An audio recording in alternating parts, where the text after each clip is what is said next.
शिक्षक व शिक्षकेतर कर्मचाऱ्यांच्या समायोजनाची प्रक्रिया राबवणे शिक्षणाधिकारी माध्यमिक जिल्हा परिषद वर्धा यांचे माध्यमातून सुरू आहे। 24 तारखेला समायोजन आयोजित केलेले आहे आणि त्या आक्षेप असलेल्या शिक्षक कर्मचाऱ्यांची सुनावणी आज शिक्षणाधिकारी माध्यमिक कार्यालयामध्ये आयोजित केलेली आहे। मुळामध्ये राज्यभर शिक्षकांची जी संच मान्यता आहे ते शिक्षक कर्मचाऱ्यांची संच मान्यता अजूनही अद्यावत झालेली नाही।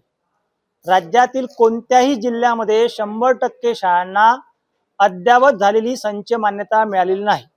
असे असताना आमचं एकच म्हणणं आहे की जोपर्यंत राज्यातील सर्व शाळांची संच मान्यता अद्यावत होत नाही 100% अद्यावत, तोपर्यंत समायोजन प्रक्रिया राबवण्यात येऊ नये।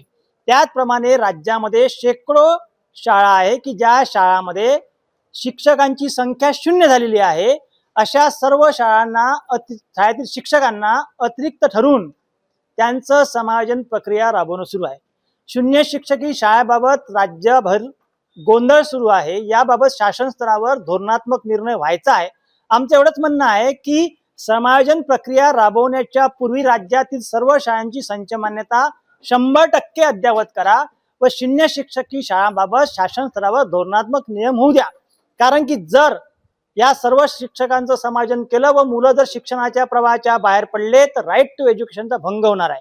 आणि म्हणून राज्यातला वर्धा जिल्हा पहिला जिल्हा आहे की समायोजन प्रक्रिया राबवण्याकरता घाई करत आहे। म्हणून आम्ही आज शिक्षणाधिकाऱ्यांना भेटून एवढं सांगितलं की जोपर्यंत संच मान्यता अद्याप होत नाही व शून्य शिक्षकी शाळांबाबत अद्यावत कुठलाही धोरण शासन निश्चित करत नाही तोपर्यंत संच मान्यता प्रक्रिया राबवण्यात येऊ नये।